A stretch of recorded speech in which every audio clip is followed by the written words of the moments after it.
The insurance business teaches you that everyone lies. Clients lie about their driving records, their health, their property values. But I never expected my wife to become a case study in fraudulent claims. My name is Calvin Mercer, and I've been selling insurance in Hartford for 12 years. Not the most glamorous job, but it pays the bills and keeps food on the table.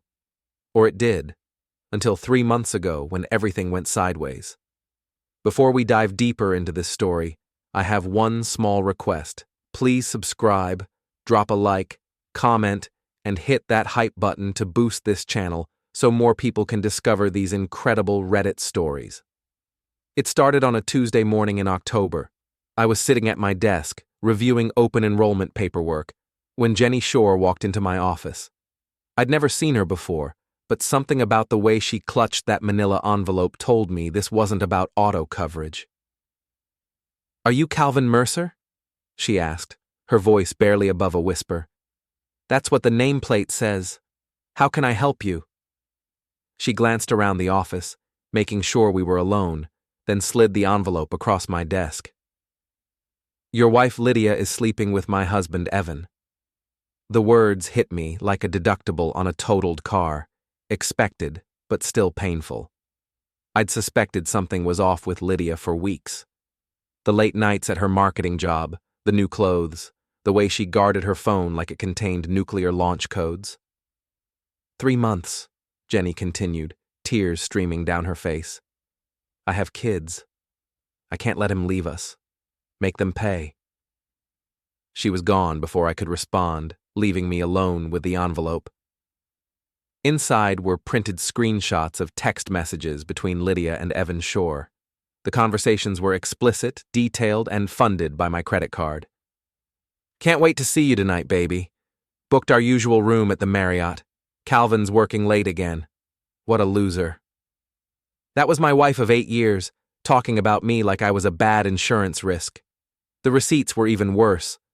Hotel rooms, expensive dinners, lingerie from Victoria's Secret, all charged to the joint credit card I'd given Lydia for household emergencies. Apparently, her affair qualified as an emergency. I sat there for 20 minutes, reading through months of betrayal. My co-workers buzzed around the office discussing claims and coverage limits, while my marriage dissolved in black and white printouts. The rage came first, hot, immediate, the kind that makes you want to drive straight to Evan Shore's office and introduce his face to my fist. But then something colder settled in. Something calculating. If there's one thing 12 years in insurance teaches you, it's that revenge is a lot like risk assessment. You identify the exposure, calculate the potential loss, and implement a strategy to minimize damage while maximizing recovery. Lydia wanted to play games? Fine. But she was about to learn that I didn't just sell insurance, I understood how to manage risk, and right now, she was the biggest liability on my books. I made copies of everything, stored the originals in my office safe, and uploaded digital copies to 3 different cloud storage accounts. Paranoia is just foresight with better PR. Then I called my friend Neil, who worked in IT at the bank where we kept our joint accounts. "Neil, it's Calvin. I need a favor. Can you meet me for lunch?" "Sure, buddy. Everything okay? You sound weird." "Everything's about to get very interesting. I'll explain over burgers." That evening, I went home to our suburban colonial like nothing had changed. Lydia was in the kitchen, preparing dinner and humming some pop song. She looked beautiful. Auburn hair pulled back, wearing the blue dress I'd complimented her on last month. The same dress she'd worn to meet Evan at the Marriott 3 days ago. "How was work, honey?" she asked, not looking up from the stove. "Oh, you know, same old, same old. Helped a nice lady with some documentation today. Very thorough paperwork." "That's nice." She still wasn't looking at me. "I might be late tomorrow night. Big presentation to finish." I nodded, watching her lie to my face with the same casual ease she probably used to tell Evan I was working late. "What's the presentation about?" "Market penetration strategies." She finally turned around, smiling that practiced smile I was beginning to recognize. Pretty boring stuff. Market penetration. The irony was almost too perfect. Sounds important, I said. You should definitely focus on getting deep into the subject matter. If she caught the double meaning, she didn't show it. We ate dinner in relative silence, making small talk about her day, my day, weekend plans. Normal married couple conversation, except everything was a performance now. After dinner, while Lydia showered, I went through her purse. Found a receipt from a lingerie store dated yesterday. $78 for items I'd never seen. Charged to my credit card, naturally. I photographed the receipt and added it to my growing evidence file. Tomorrow, I'd start implementing my risk management strategy. Lydia thought she was playing me for a fool, but she was about to discover that underwriting works both ways. You want to know the difference between a good insurance agent and a great one? A good agent protects you from loss. A great agent makes sure the people who cause the loss pay for every penny of damage. And Lydia was about to get the premium treatment. The next morning, I drove to work early and called my lawyer. Patricia Kellerman had handled our house closing and will preparation, but I suspected she knew her way around divorce proceedings too. Calvin, good to hear from you. What can I do for you? Pat, I need to discuss some marital asset protection strategies, hypothetically speaking. There was a pause. How hypothetical are we talking? About as hypothetical as a car accident that already happened but hasn't been reported yet. I see. Can you be in my office at 10? Pat's office was downtown, in one of those converted brownstones that lawyers love. She was in her 50s, gray-haired, with the kind of sharp eyes that could spot a lie from 3 states away. Show me what you have, she said after I'd explained the situation. I spread Jenny Shore's evidence across her desk. Pat reviewed everything methodically, occasionally making notes on a legal pad. This is thorough, she said finally. Almost professionally thorough. How did the wife get all this? Private investigator, I think. She mentioned having kids, probably hired someone when she got suspicious. Smart woman. Okay, here's what we're going to do. First, I'm filing separation papers today. Connecticut is a no-fault state, but adultery still matters for asset division and alimony considerations.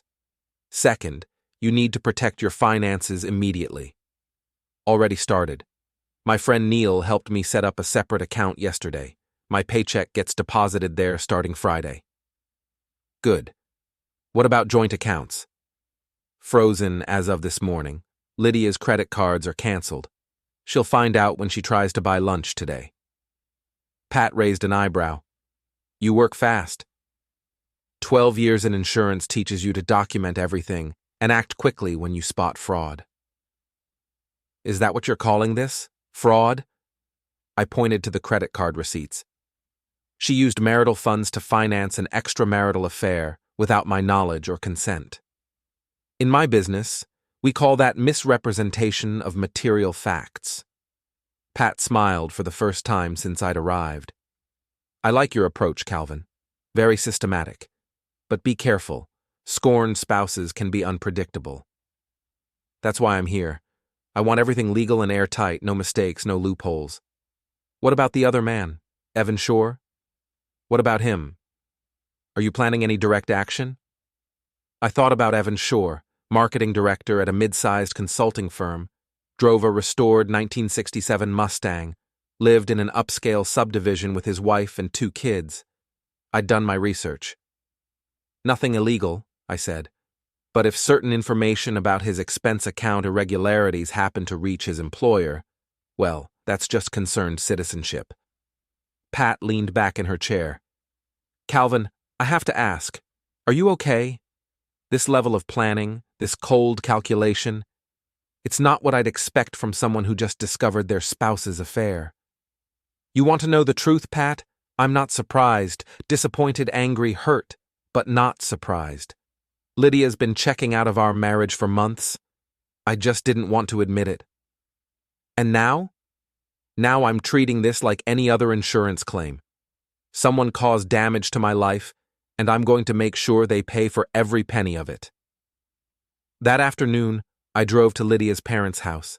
Dot and Steve Rowan lived in a tidy ranch home about 20 minutes from our place. They'd always been good to me, treating me like the son they never had. This was going to hurt. Dot answered the door with her usual warm smile. "Calvin, what a nice surprise. Come in, come in. Steve's in the garage, but I'll get him." "Actually, Dot, I need to talk to both of you. It's important." Something in my tone must have warned her, because her smile faded. "Is everything all right? Is Lydia okay?" "Lydia's fine, physically, but we have a problem." Steve emerged from the garage, wiping his hands on a shop rag. He was a retired electrician, straightforward and honest. The kind of man who'd taught his daughter to be better than what she'd become. "Calvin, good to see you. What's this about a problem?" I sat down at their kitchen table and pulled out a manila envelope.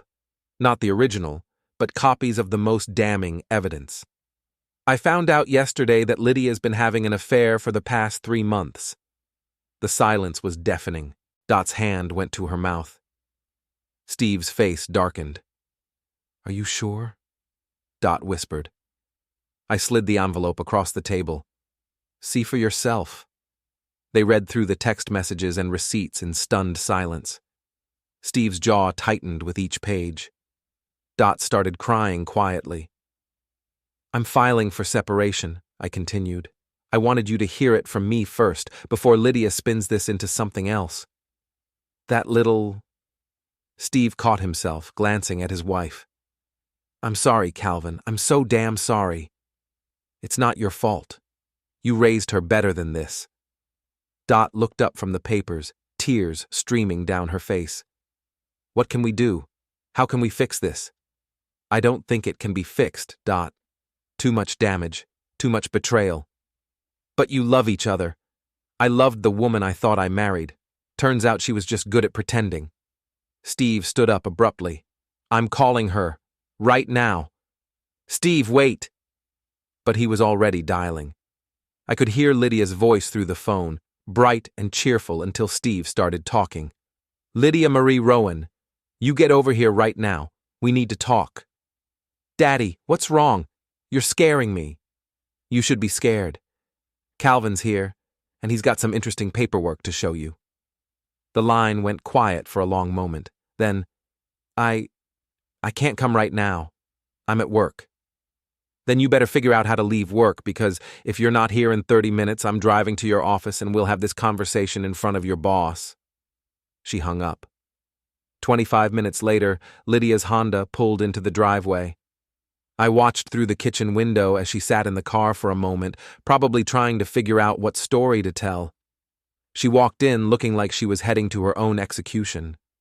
Her eyes found mine immediately, and I saw the exact moment she realized her game was over. "Hi, honey," she said quietly. "Mom, Dad." "Sit down," Steve said. His voice could have cut glass. Lydia sat across from me, her hands shaking slightly. "Calvin, I can explain." "Explain what?" I slid the evidence across the table. "Explain how you've been using my credit card to finance your affair. Explain how you've been lying to me for 3 months. Or maybe explain how you told your boyfriend that your husband was a loser." She looked at the papers and went pale. "Where did you get these? Does it matter? Are you going to claim they're fake?" "Calvin, please, let me explain. It's not what it looks like." "Really? Because it looks like you've been screwing Evan Shore at the Marriott every Tuesday and Thursday for 3 months, using money from our joint account to pay for it." Dot gasped. Steve slammed his fist on the table. "Lydia Marie, is this true?" he demanded. She started crying, not the quiet tears her mother had shed, but loud, dramatic sobs. "It just happened, okay? I didn't plan it. Evan and I were working on a project together, and we got close, and you decided to destroy your marriage," I finished. "Got it. It's not like that. You don't understand how lonely I've been. You're always working, always focused on your insurance stuff. When was the last time we really talked? When was the last time you made me feel special?" I stared at her, genuinely amazed. Are you seriously trying to blame me for your affair? I'm not blaming you, I'm trying to explain. No, you're trying to justify betraying your marriage vows and stealing marital funds to finance your betrayal. Steve stood up. Calvin's right. There's no justification for this, Lydia. None. Daddy, please, don't daddy me. You've embarrassed this family. You've embarrassed yourself. Lydia turned to her mother. Mom, say something. Help me. Dot wiped her eyes and looked at her daughter with a mixture of love and disappointment. Honey, what you did was wrong. Terribly wrong. Calvin deserves better. That's when Lydia's tears turned to anger. Fine, fine. You all want to gang up on me? Go ahead. But don't pretend this marriage was perfect. Don't pretend Calvin was some ideal husband. I never claimed to be perfect, I said quietly. But I was faithful, and I never used your money to cheat on you. Whatever. What do you want, Calvin? You want me to grovel? You want me to beg? I want you to move out of our house by Friday. What? I've filed for separation. Pat Kellerman will be serving you papers tomorrow. You can stay with your boyfriend or your parents, but you're not staying with me. The room went silent, except for the ticking of the kitchen clock. Lydia stared at me like I'd slapped her. You can't be serious. Absolutely serious. And Lydia? Your credit cards are canceled. Your access to our joint accounts is frozen. If you want money, get it from Evan. She stood up so fast her chair fell over. You bastard! You can't just cut me off. Actually, I can. Marital funds used for extramarital affairs constitute financial misconduct. I'm protecting our assets from further misuse. I'll fight this. I'll get a lawyer. You do that. But you'll do it from somewhere else. She looked around the table at her parents, then back at me. This isn't over, Calvin. Yeah, it is. After she left, the three of us sat in silence for a long time. Finally, Steve spoke. I'm proud of you, son. You handled that with more class than she deserved. I'm not done yet, I said. What do you mean? I thought about Evan Shore, probably sitting in his office right now, unaware that his world was about to collapse. Lydia's not the only one who's going to pay for this. Calvin, Dot said softly, don't do anything you'll regret. Don't worry, Dot. Everything I do will be completely legal, but Evan Shore is about to learn that actions have consequences. I drove home that evening to an empty house. Lydia had already been there. Her clothes were gone, along with her jewelry and personal items. She'd left her wedding ring on the kitchen counter. I picked up the ring and examined it in the lamplight. 2 carats. Cost me 3 months' salary 8 years ago. Now it was just expensive evidence of a failed investment. My phone buzzed with a text from an unknown number. This isn't over. You'll regret this. I screenshot the message and added it to my evidence file. Then I poured myself a scotch and started planning phase 2 of my risk management strategy. Evan Shore thought he'd won the lottery, stealing another man's wife. But he was about to discover that some prizes come with a very high premium. Friday morning brought the kind of cold October rain that makes you want to stay in bed, but I had work to do. Real work, not the insurance paperwork kind. I'd spent Thursday evening researching Evan Shore's professional life. LinkedIn profile, company website, industry publications. The internet makes background checks embarrassingly easy. Evan was a marketing director at Pinnacle Consulting, a mid-sized firm that specialized in corporate strategy. According to his LinkedIn, he'd been there for 4 years, worked on major accounts, and had a reputation for innovative client engagement strategies. What he also had, according to his company's expense reports, was a pattern of creative accounting. See, Lydia wasn't the only one who'd been careless with documentation. Evan had been billing his affair to his employer, disguising hotel rooms and dinners as client meetings and business development activities. The Marriott charges that showed up on my credit card also appeared on Pinnacle's corporate account, just 3 days apart. Either Evan was the most dedicated client services rep in Connecticut, or he was committing expense fraud.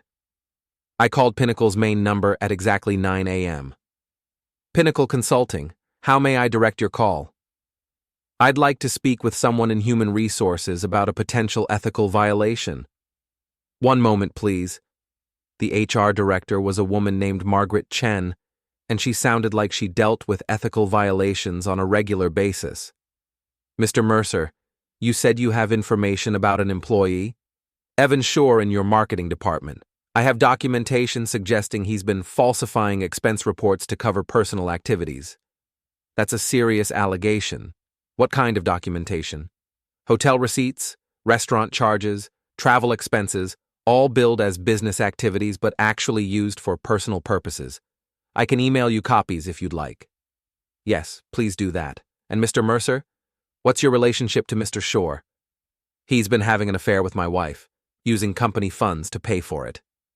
There was a long pause. I see. We'll investigate this thoroughly. Thank you for bringing it to our attention. I sent the email with copies of every receipt, every expense report, every piece of evidence that showed Evan billing his affair to Pinnacle. Then I sat back and waited for the dominoes to fall. They didn't take long. My phone rang at 11:30 a.m. Unknown number. Calvin, it's Evan Shore. We need to talk.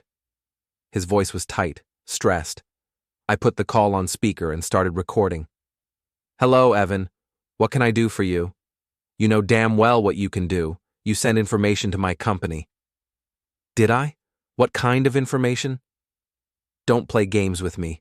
I know it was you. Evan, I'm not sure what you're talking about. Are you having some kind of workplace issue? My workplace issue is that some vindictive asshole sent my HR department a bunch of fake documents trying to get me fired. Fake documents? That's a serious allegation. You should probably contact the police if someone's creating fraudulent paperwork. They're not fake, and you know it. So you're admitting the documents are real? Silence. I could practically hear the gears turning in his head as he realized he'd just confessed to expense fraud on a recorded call. I want to meet, he said finally. Tonight. We can work this out like adults. I don't think we have anything to work out, Evan. You had an affair with my wife, used my money to pay for it, and apparently used your company's money too. That's between you and your employer now. Calvin, listen to me. I know you're angry, but destroying my career isn't going to fix your marriage. My marriage is already destroyed. You made sure of that. Look, I'll end things with Lydia. I'll transfer to another department. Just call your HR contact and tell them you made a mistake. But I didn't make a mistake. Those expense reports are accurate, aren't they? Another long pause. You're going to regret this. Are you threatening me, Evan? I'm telling you that actions have consequences. Funny, that's exactly what I was thinking. He hung up. I saved the recording and emailed it to my lawyer with a note. Possible harassment. Please advise. At lunch, I drove to Murphy's Bar, a blue-collar place where I sometimes met clients. I wasn't there for business today. I was there to see my friend Neil, who'd been avoiding my calls since helping me set up the separate bank account. I found him at his usual table in the back, nursing a beer and looking like he'd rather be anywhere else. Neil. Calvin. I was wondering when you'd track me down. Were you? Because I've been calling you for 2 days. He took a long drink of beer before answering. Yeah, well, I've been busy. Too busy to talk to your friend? Look, Calvin, I heard about you and Lydia. I'm sorry, man, I really am. But I can't get involved in whatever you're planning. I sat down across from him. What do you think I'm planning? I don't know, and I don't want to know. Lydia called me yesterday crying, saying you'd frozen her out of everything. She asked if I could help her access the accounts. And I told her no. But Calvin, this is getting messy. Maybe you should slow down, think about counseling or something. I stared at my oldest friend, the guy who'd been best man at my wedding, who'd helped me move into my first apartment, who'd loaned me money when I was starting out in insurance. Neil, she's been cheating on me for 3 months. using our money to pay for hotel rooms where she screws another man. And you think I should consider counseling? I think you should consider that you're scaring people. Lydia, her parents, me, we're all worried about what you might do next. What I might do next? Like what, Neil? What exactly do you think I'm capable of? He leaned forward, lowering his voice. I think you're capable of destroying people, and I think you're enjoying it. The words hit harder than I expected. You think I'm enjoying this? Aren't you? Come on, Calvin. I've known you for 15 years. You've always been the guy who reads every contract, who finds every loophole, who never lets anything slide, and now someone's really screwed you over, and you've got an excuse to use all that obsessive attention to detail to ruin their lives. I sat back, processing what he'd said. So you're taking Lydia's side? I'm not taking anyone's side. I'm just saying, maybe it's time to let the lawyers handle this and move on with your life. The lawyers are handling it. But that doesn't mean I have to make it easy for the people who betrayed me. Neil finished his beer and stood up. Calvin, I can't be part of this anymore.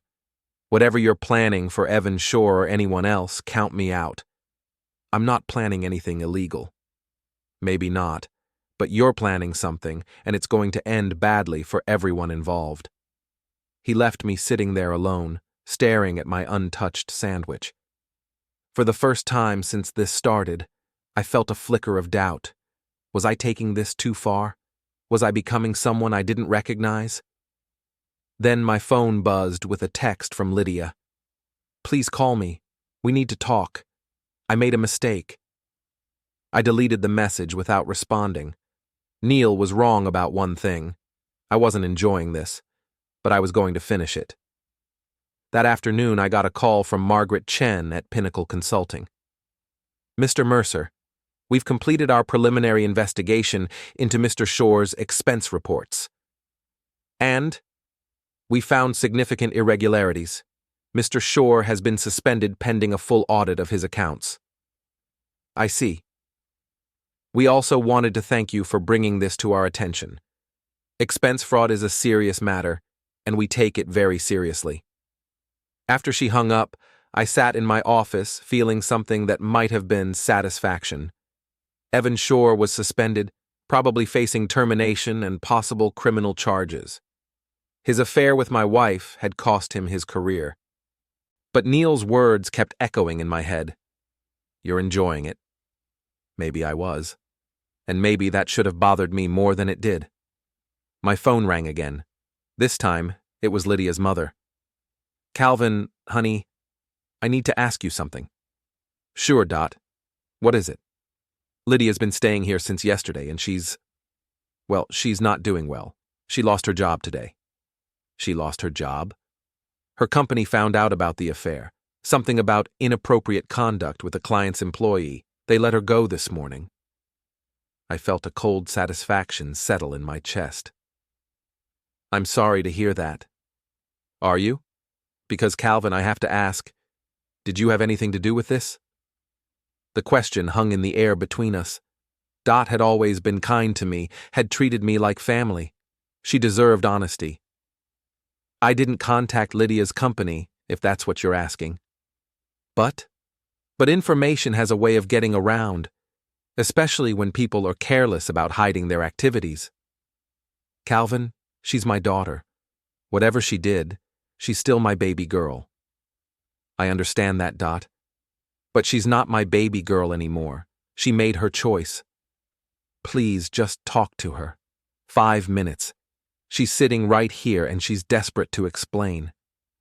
I could hear Lydia crying in the background, and for a moment I felt something that might have been sympathy. Then I remembered the text messages, the receipts, the casual way she'd called me a loser while spending my money on her boyfriend. Put her on. Calvin? Lydia's voice was small, broken. Thank you for talking to me. You've got 5 minutes. I know you hate me. I know I screwed up everything. But please, can we try to work this out? I'll do anything. I'll go to counseling. I'll quit my job. You already quit your job. Or they quit you. That's not fair. You know what happened. Actually, I don't. Why don't you tell me what happened at your office today? Someone sent them copies of my text messages with Evan. Personal text messages. They said it violated company policy about relationships with client contacts. And you think I sent them? Didn't you? I thought about lying, about letting her believe I was responsible for every bad thing happening to her. But the truth was simpler and somehow worse. No, Lydia. I didn't send anything to your company. Then how? Think about it. How many people have seen that evidence? Your parents, my lawyer, Evan's HR department, probably Evan's wife's lawyer. Information spreads, especially when it's documented so thoroughly. She was quiet for a moment. So this is just going to keep happening? Everyone's going to find out? That's what happens when you create a paper trail, Lydia. Every receipt, every text message, every credit card charge, it's all evidence now. Calvin, I'm begging you. Please don't destroy me. I'm not destroying you. You destroyed yourself. I'm just making sure you pay for the damage you caused. What do you want? Money. I'll pay back every penny I spent. With what? You just lost your job. I'll get another job. I'll borrow money from my parents. Just please, make this stop. I looked out my office window at the gray October sky and thought about Neil's words, about Dot's plea, about the woman I'd married 8 years ago, who used to laugh at my jokes and fall asleep on my shoulder during movies. It's too late, Lydia. Way too late. Calvin, please. I hung up. An hour later, my phone rang again. This time, it was Evan Shore, and he sounded like a man with nothing left to lose. Congratulations, Calvin. You got me fired. I didn't get you fired, Evan. You got yourself fired when you decided to bill your affair to your company. You self-righteous prick. You think you're so much better than everyone else? I think I'm better than people who cheat on their spouses and commit expense fraud, yeah. This isn't over. Actually, it is. You're fired, Lydia's fired, and I'm filing for divorce. Seems pretty over to me. You have no idea what you've started. The line went silent.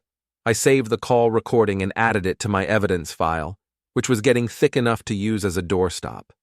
Then I drove home to my empty house and poured myself a scotch.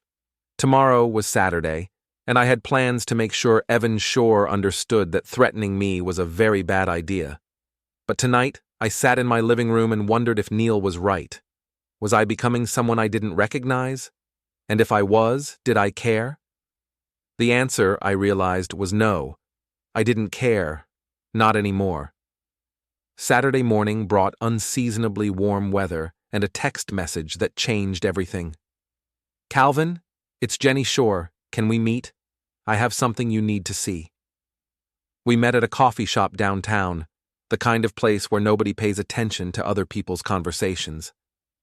Jenny looked better than she had in my office, less desperate, more determined. How are you holding up? I asked. Better now that Evan's been fired. Thank you for that. I just provided information. Pinnacle made their own decision. She smiled grimly. Right. Well, whatever you did, it worked. But we have a bigger problem.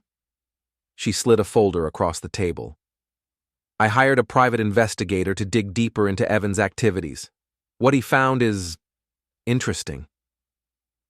Inside the folder were bank statements, credit reports, and loan documents. Evan Shore hadn't just been using company money to fund his affair. He'd been using money that didn't exist. He took out a personal loan 6 months ago, Jenny explained. $40,000, using our house as collateral. I never signed anything, never agreed to it. I studied the loan documents. Evan's signature was there, along with what looked like Jenny's, but the handwriting was wrong. He forged your signature? That's what it looks like. And get this, he used the money to open a joint account with Lydia. They were planning to run away together. The words hit me like a physical blow. Run away? Evan's been applying for jobs in other states. California, Texas, Florida. He told Lydia he was going to leave me, take the money, and start fresh somewhere else. I flipped through the bank statements. Sure enough, There were deposits totaling $40,000 into an account listing both Evan Shore and Lydia Mercer as account holders. When did Lydia open this account? 2 months ago, right around the time their affair started getting serious. My hands were shaking as I processed the implications. This wasn't just an affair, it was a planned theft. Lydia hadn't just betrayed our marriage, she'd been planning to steal money and disappear with her boyfriend. There's more, Jenny continued. The investigator found emails between them discussing their exit strategy. They were going to wait until after the holidays, then Evan would quit his job and they'd move to San Diego. What about you? What about their kids? Apparently, we were just collateral damage. Evan was planning to file for divorce after he was safely in California, claiming irreconcilable differences. He figured by the time I discovered the forged loan documents, he'd be gone. I sat back in my chair, trying to process everything. Why are you showing me this? Because Lydia's not the victim she's pretending to be. She knew about the loan, knew about the forged signature, knew they were planning to steal money from my family. She's not some confused wife who made a mistake. She's a co-conspirator in a fraud scheme. Jenny leaned forward, her eyes hard. I want them both to pay for what they plan to do to us. What do you want from me? I want you to help me make sure they face consequences for all of it.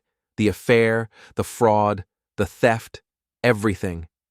I thought about Lydia's tearful phone call yesterday, her claims that she'd made a mistake and wanted to work things out. All lies. She'd been planning to steal $40,000 and disappear with her boyfriend, leaving me to deal with the wreckage of our marriage. What did you have in mind? First, I'm filing a police report about the forged loan documents. That's identity theft and fraud. But I need your help with Lydia's part in this. What kind of help? The joint account they opened. Lydia had to provide identification and financial information. If she knew the money came from a fraudulent loan, she's guilty of conspiracy and money laundering.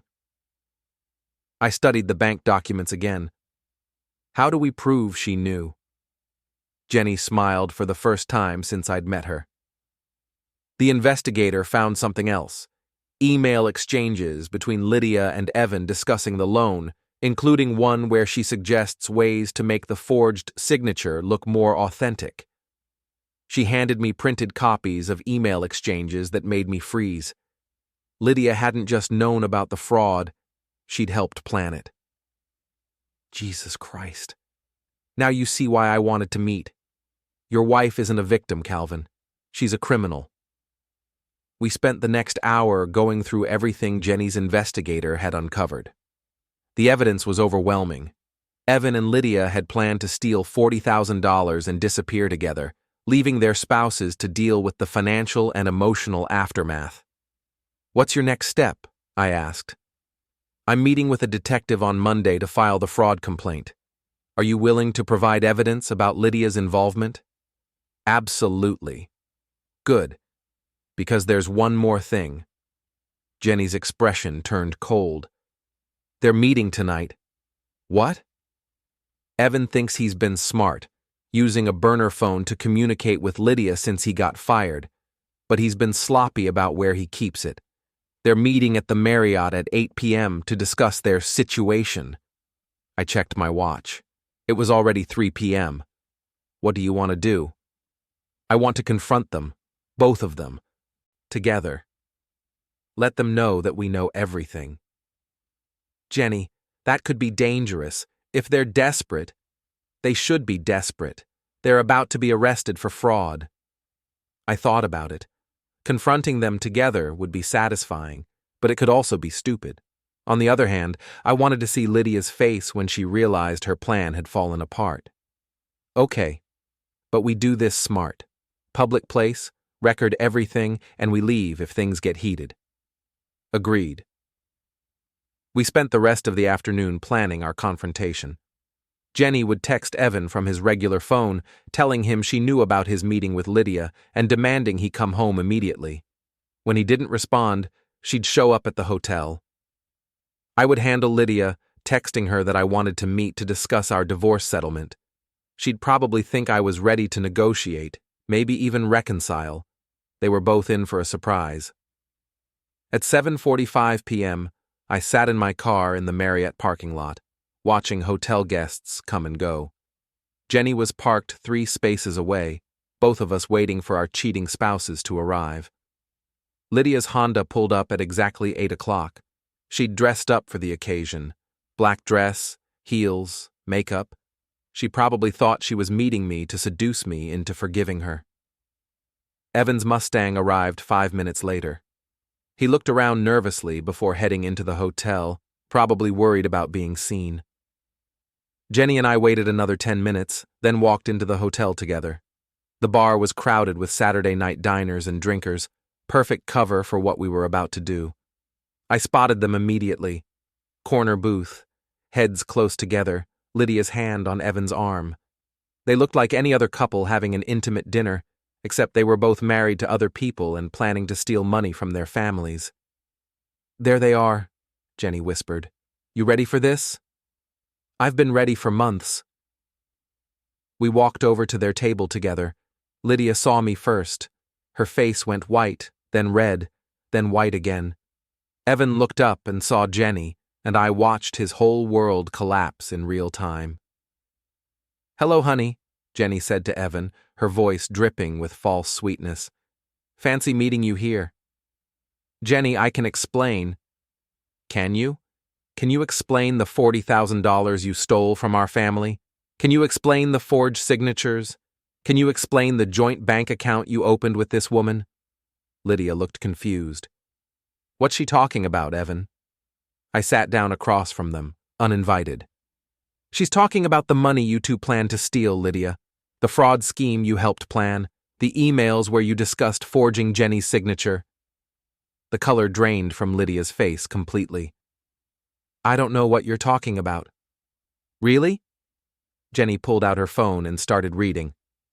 Quote, "Make sure the signature looks natural. Practice it a few times before you sign the real documents. We can't afford any mistakes." End quote. Sound familiar? Evan stood up abruptly. "We're leaving." "Sit down," I said quietly. "We're not done talking. You can't make us stay here." "You're right. But the police can make you stay in jail when they arrest you for fraud and identity theft." Evan sat back down. Lydia looked like she was going to be sick. "Here's what's going to happen," Jenny continued. "Monday morning, I'm filing a police report about the forged loan documents. I have handwriting analysis, financial records, and email evidence. Evan's going to be arrested for identity theft and fraud. And Lydia," I added, "is going to be arrested as a co-conspirator. Turns out planning to steal money and flee the state is illegal. Who knew?" "Calvin, please," Lydia whispered.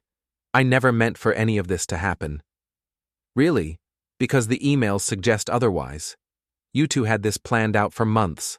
The affair, the money, the escape plan, all of it."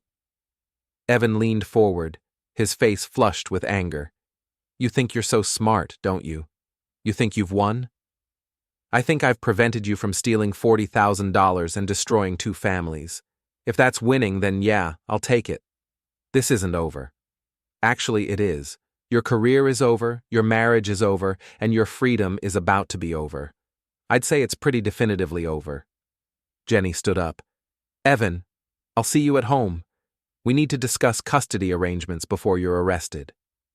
She walked away without another word, leaving me alone with my cheating wife and her criminal boyfriend. "Lydia," I said quietly, "I want you to look at me." She raised her eyes reluctantly. 8 years of marriage, 8 years of building a life together, and you threw it all away for this? I gestured at Evan, who was staring at his drink like it held the secrets of the universe. "Calvin, I know you hate me." "I don't hate you, Lydia. I'm disappointed in you. I'm disgusted by what you've done, but I don't hate you." "Then help me, please. Don't let them arrest me."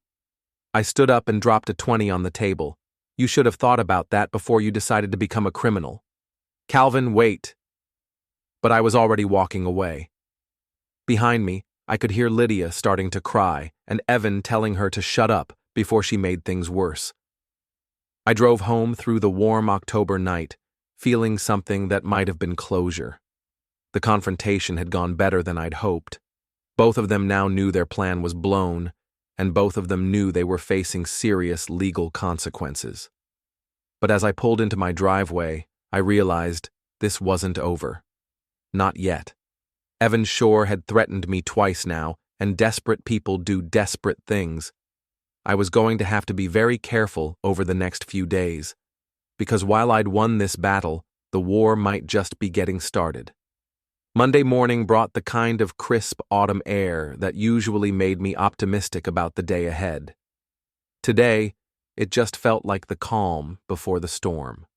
I was at my desk by 7 a.m., reviewing client files and trying to pretend everything was normal. But normal had faded 3 days ago in that hotel bar, along with any lingering sympathy I might have felt for my soon-to-be ex-wife. At 8:30, my phone rang. Detective Sarah Martinez from the Hartford Police Department. Mr. Mercer, I'm calling about the fraud complaint filed by Jennifer Shore. I understand you have additional evidence? Yes, Detective. When would you like to see it? How about now? Mrs. Shore is here with me, and we're building the case file.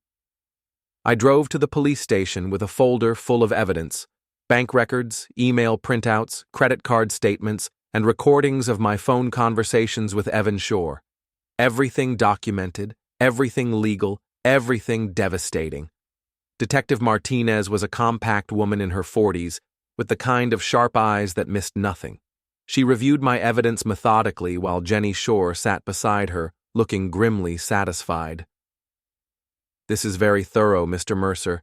The email exchanges between your wife and Mr. Shore clearly show premeditation and conspiracy. What happens next? We'll obtain warrants for both Mr. Shore and Mrs. Mercer. Given the evidence, I expect arrests will be made within the next 24 hours. I felt a cold satisfaction settle in my chest. What are the likely charges? For Mr. Shore, identity theft, fraud, forgery. For Mrs. Mercer, conspiracy to commit fraud, money laundering, theft by deception. Both of them are looking at potential felony charges. Jenny leaned forward. Detective, what about restitution? Can we get the money back? The funds are still in the joint account they opened. We'll freeze the account immediately and begin asset recovery proceedings.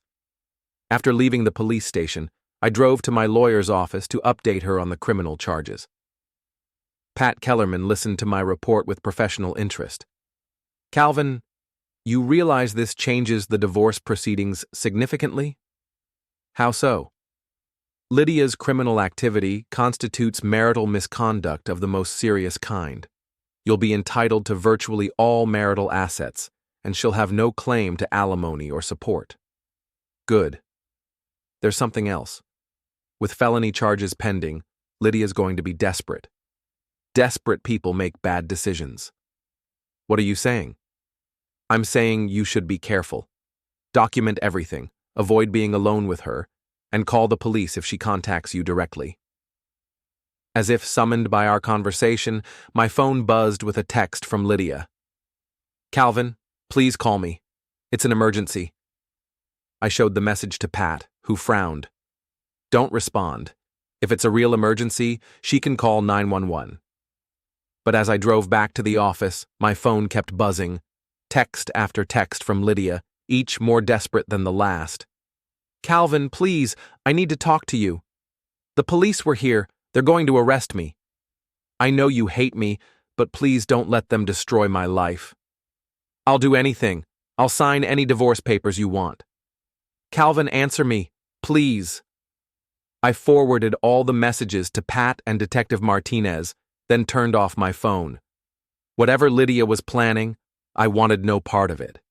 But Lydia, it turned out, wasn't planning to give up that easily. At 3 p.m., my assistant knocked on my office door. Calvin, there's someone here to see you. Says it's urgent. I looked up to see Lydia standing in my doorway, and she looked terrible. Her hair was unwashed, her clothes wrinkled, her eyes red from crying. She looked like someone who'd been up all night making very bad decisions. Lydia, you shouldn't be here. Calvin, please. Just 5 minutes. I need to explain. Explain what? How you plan to steal $40,000? How you helped forge Jenny Shore's signature? How you were going to disappear with your boyfriend and leave me to deal with the mess? She stepped into my office and closed the door behind her. It wasn't supposed to happen like this. How was it supposed to happen, Lydia? I never wanted to hurt you. I was lonely, and Evan made me feel special, and when he said we could start over somewhere else, it seemed like a dream. A dream funded by stolen money. I didn't know about the loan at first. By the time I found out, I was already in too deep. I studied her face, looking for any sign of the woman I'd married. When did you find out? About a month ago. Evan told me he'd found a way to get money for our new start. I thought maybe he'd gotten a bonus or something. But you knew it was fraud when you helped him plan the forged signature. She looked down at her hands. I was scared. Evan said if I didn't help him, he'd end our relationship and I'd lose everything anyway. So you chose to become a criminal instead. I chose to try to save the only good thing in my life. The words stung more than I expected. The only good thing? What about our marriage? What about the life we built together? Calvin, our marriage has been over for years. You know it, I know it.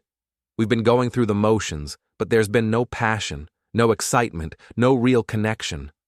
So you decided to commit fraud instead of asking for a divorce. I decided to take a chance on being happy instead of settling for being comfortable. I stood up and walked to my office window, looking out at the parking lot where Lydia's Honda sat next to my Camry. 2 cars, 2 lives, 2 very different futures. Lydia, the police are going to arrest you, probably today. You're facing felony charges. I know, that's why I'm here. I turned around. What do you want from me? I want you to call Detective Martinez and tell her you were wrong about the emails. Tell her I didn't know about the fraud. But you did know. Tell her I was manipulated by Evan. Tell her I'm a victim too. I stared at my wife, my soon-to-be ex-wife, and felt something that might have been pity. Lydia, I can't do that. Why not? You've already destroyed my job, my reputation, my relationship with my parents. Isn't that enough? I didn't destroy anything. You did that yourself when you decided to have an affair and commit fraud.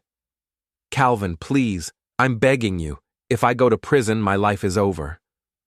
Your life is already over. The life you had with me anyway. She started crying again, the kind of desperate sobs that come from someone who's finally realized the consequences of their actions. I know I hurt you. I know I betrayed you.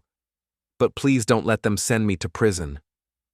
For a moment, I felt the old instinct to comfort her, to fix her problems, to be the reliable husband who made everything okay. Then I remembered the text messages, the stolen money, the plan to disappear with her boyfriend. I can't help you, Lydia, even if I wanted to. You could if you wanted to, but you don't want to, do you? You want me to suffer. I want you to face the consequences of your actions. Same thing. Maybe it was. Maybe I did want her to suffer, at least a little. Maybe Neil had been right about me enjoying this. Lydia, you need to leave.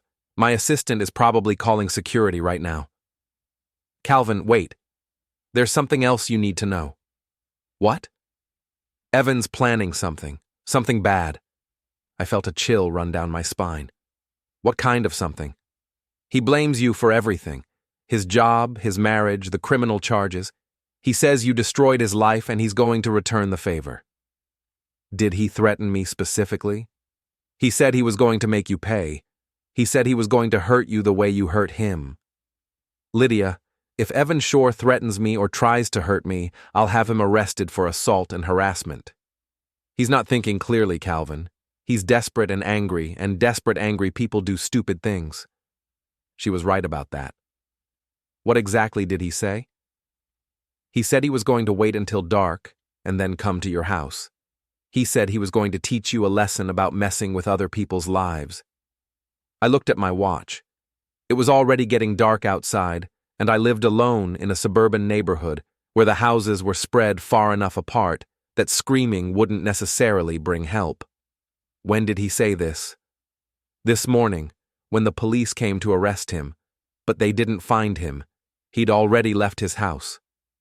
So Evan Shore is in the wind, facing felony charges and planning to come to my house tonight to teach me a lesson. Calvin, I'm scared, for both of us. Evan's not stable right now. I thought about calling the police, but what would I tell them? That my wife's boyfriend might come to my house to confront me? That wasn't enough for an arrest warrant, especially when Evan hadn't been formally charged yet. Lydia, you need to go, and you need to stay away from Evan Shore. Where am I supposed to go?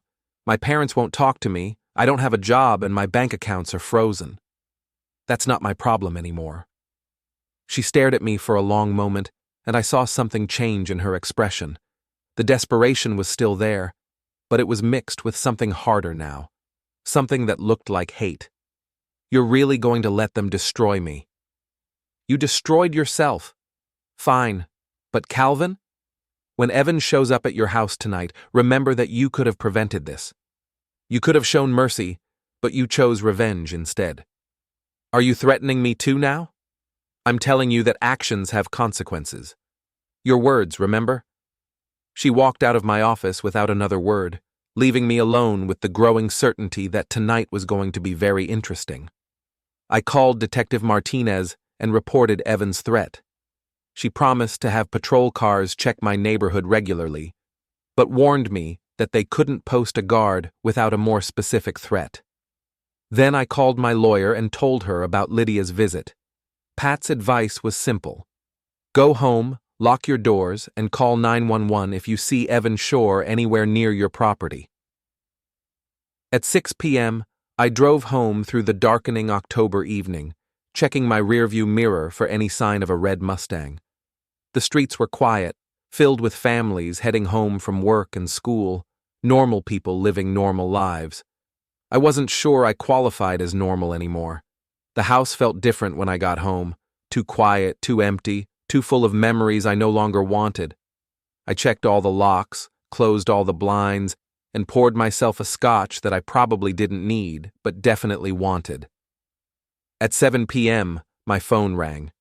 Detective Martinez. Mr. Mercer, we've arrested Evan Shore. Found him at a bar downtown, apparently working up the courage to do something stupid. I felt a wave of relief wash over me.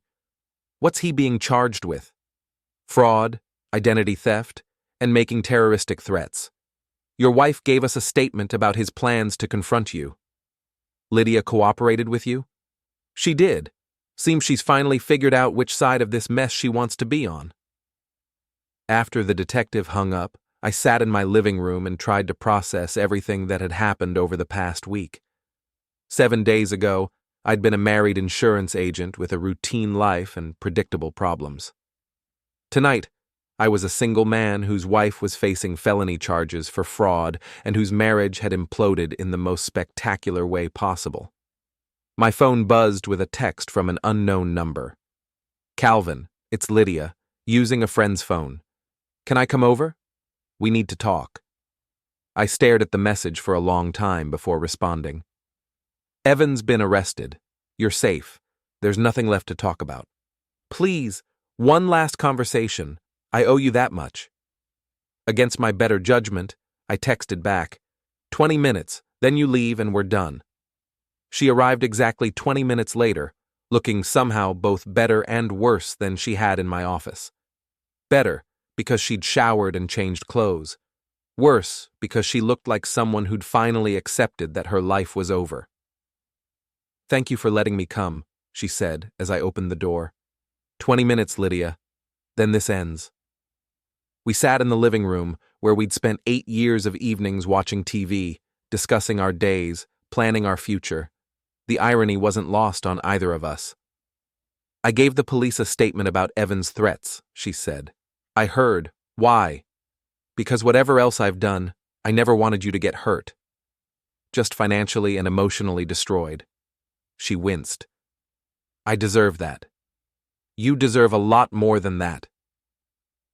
We sat in silence for a moment, two people who'd once loved each other trying to figure out how it had all gone so wrong. Calvin, I need you to understand something. The affair, the money, all of it. It wasn't about you not being good enough.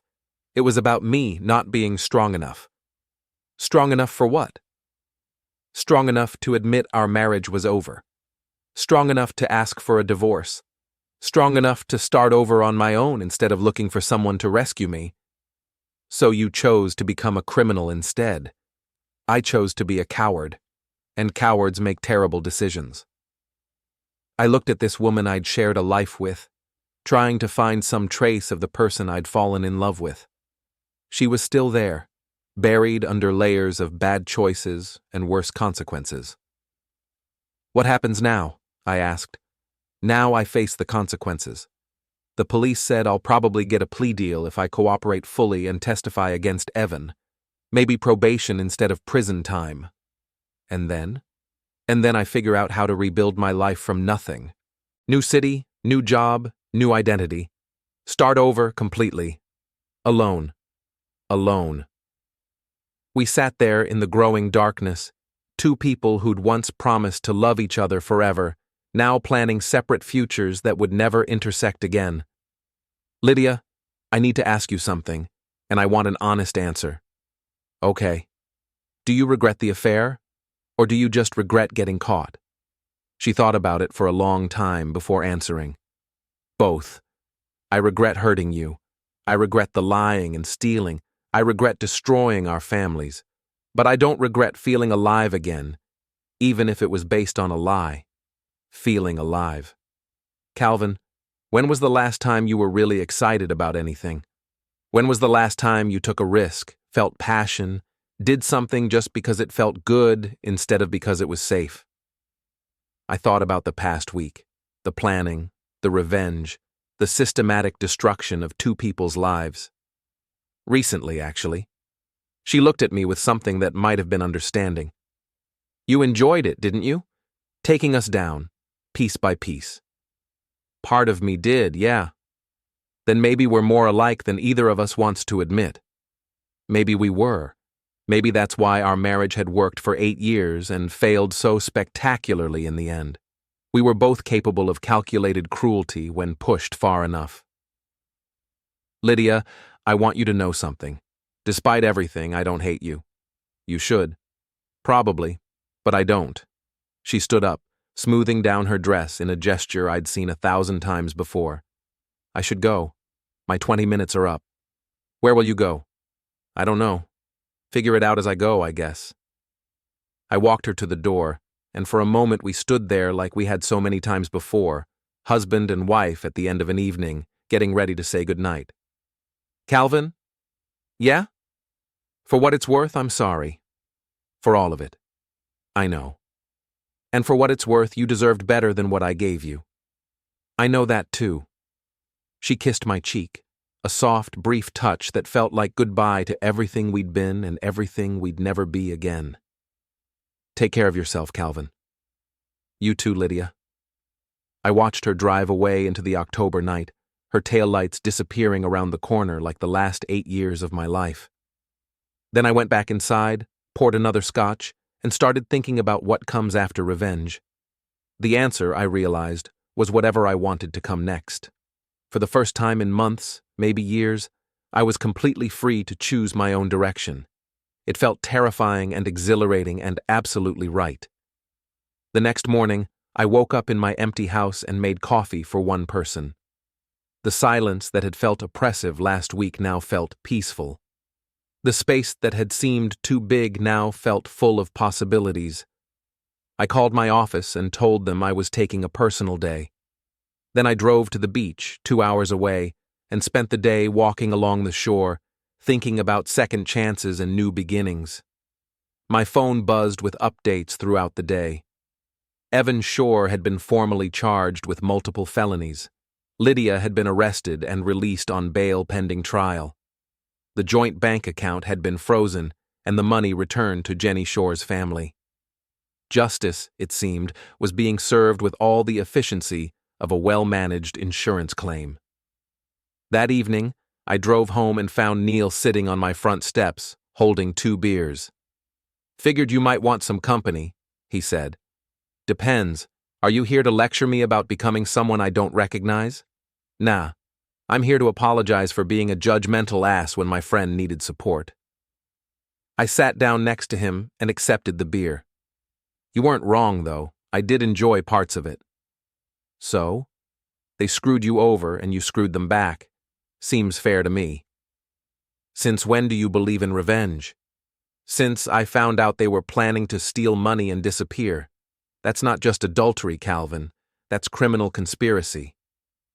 We sat in comfortable silence, drinking beer and watching the sun set over my suburban neighborhood, normal life continuing around us while my life rearranged itself into something completely new. "So what's next?" Neil asked. "I don't know. Finish the divorce, sell the house maybe, start over somewhere else." "Sounds lonely." "Sounds free." "Same thing sometimes." Maybe it was. But after 8 years of a marriage that had slowly faded from neglect and complacency, maybe lonely was exactly what I needed. 6 months later, I was living in a downtown apartment, working for a different insurance company, and dating a woman named Sarah who laughed at my jokes and didn't know anything about my previous life except that I'd been married once and it hadn't worked out. Lydia had taken a plea deal, 2 years probation, community service, and restitution payments. She'd moved to North Carolina and gotten a job with a marketing firm that didn't do background checks. We'd never spoken again after that night in October. Evan Shore had gotten 3 years in prison for fraud and identity theft. Jenny Shore had divorced him, kept the house, and started a successful consulting business. She sent me a Christmas card that year with a note. "Thank you for helping me save my family."